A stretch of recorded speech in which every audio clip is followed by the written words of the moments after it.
Dans cette nouvelle vidéo, nous allons étudier ce que l'on appelle le principe d'inertie ou première loi de Newton.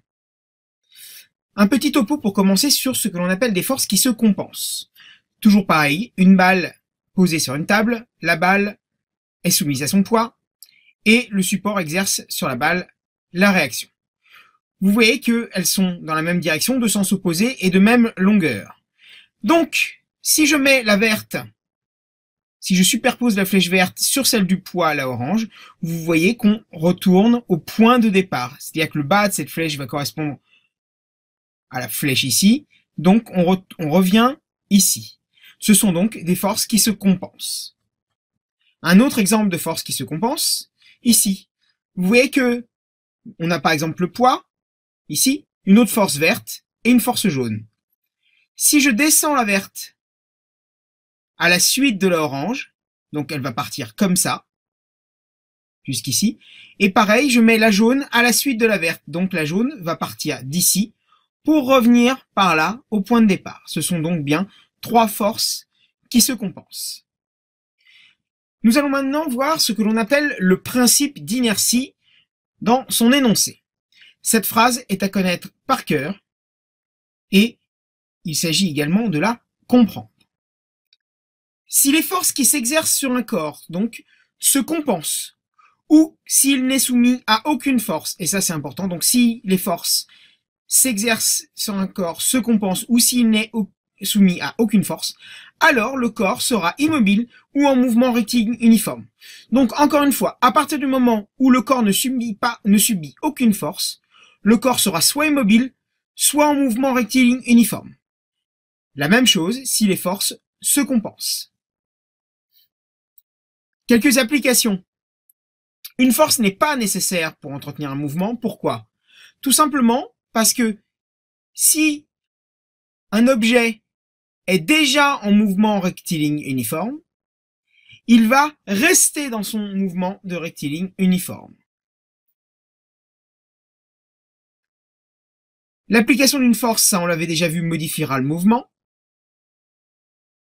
Et si un corps est soumis à une ou des forces qui ne se compensent pas, son mouvement ne peut pas rester rectiligne uniforme ni rester au repos, c'est-à-dire immobile.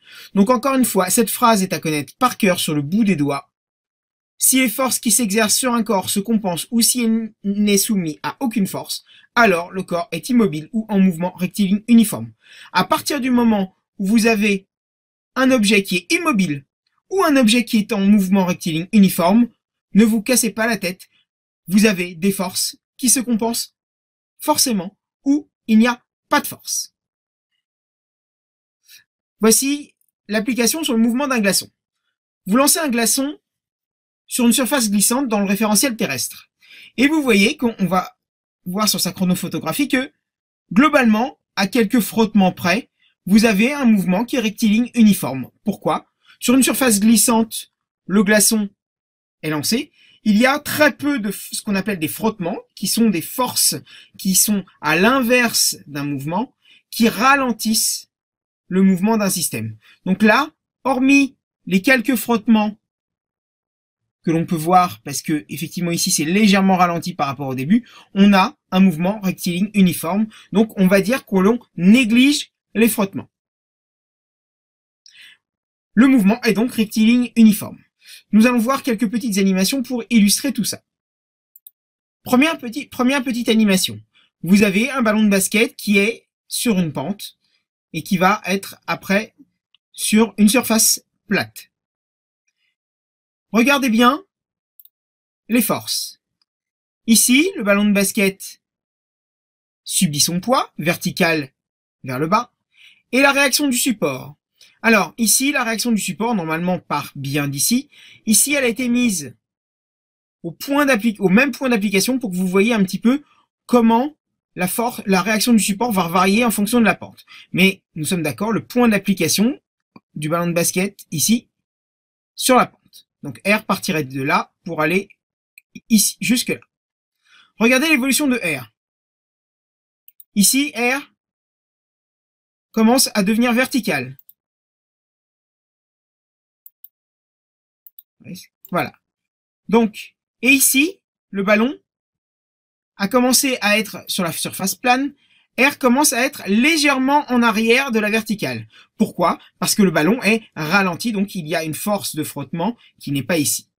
Jusque-là, vous avez vu, on va le remettre, que les forces ne se compensaient pas, donc le ballon est en mouvement. Voilà. Et après, alors, voilà. À partir de là, vous voyez que les forces ne se compensent pas encore parfaitement, mais à partir de là, elles se compensent.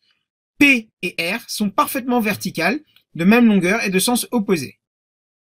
Donc, le ballon va continuer soit en mouvement rectiligne uniforme, soit s'arrêter en mouvement et être immobile. Là, en l'occurrence, l'animation ne pouvait pas continuer. Le ballon était en mouvement, donc à partir du moment où les forces qu'il subit se compensent, il va continuer en mouvement rectiligne uniforme. Deuxième petite animation avec le sous-marin. Vous voyez que le sous-marin, ici, voilà, vous avez PA, qui est ce qu'on appelle la poussée d'Archimède, c'est également une force, et le sous-marin, il n'y a pas de raison, subit son poids aussi. Vous voyez qu'ici, le poids et la poussée d'Archimède sont de sens opposé, mais de même longueur, les forces se compensent. Si je décide que le sous-marin veut remonter, eh bien, la poussée d'Archimède va augmenter par rapport à par rapport au poids, pour le faire augmenter. Les forces ne se compensent plus. Pour que le sous-marin descende, cette fois-ci, c'est la poussée d'Archimède qui va diminuer. La pression vers le bas, le poids vers le bas l'emporte. Une petite animation avec un joueur de curling. Donc une piste de curling, c'est de la glace. Nous allons commencer, j'affiche les vecteurs force, et nous allons commencer avec une piste sans frottement. Donc une piste sans frottement, c'est-à-dire que le palais va subir simplement son poids et la force de réaction du support. Vous voyez qu'ici, les forces, le poids, alors ici on l'a appelé N, mais c'est la force, c'est la réaction du support R, se compensent parfaitement, vertical et de sens opposé, de même longueur. Donc nous avons bien un mouvement rectiligne uniforme. Maintenant, je vais faire une piste avec frottement. Et vous allez voir des frottements. Je vais diminuer la vitesse initiale. Vous allez voir des frottements ici vers une petite flèche. Alors, je vais réaugmenter la vitesse initiale. Comme ça, on les verra un petit peu plus. Et voilà. Donc là, les forces ne se compensent pas. Et vous voyez qu'ici, nous avons un mouvement rectiligne, certes, mais décéléré, ralenti. Pourquoi?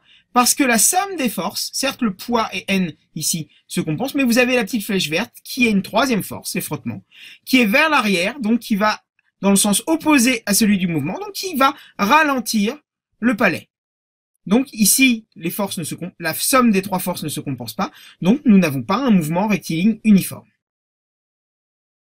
Une dernière petite animation pour illustrer tout ça. Nous avons dit que si les forces se compensaient, ou s'il n'y a pas de force, dans ce cas-là, le système continue dans son état où il était, c'est-à-dire soit s'il était en mouvement, il continue dans un mouvement de rectiligne uniforme, s'il était immobile, il restera immobile. Donc ici, que va-t-il se passer lorsque le camion va démarrer? Le camion va démarrer, mais certes, le bloc de glace ici, à la base, il était immobile.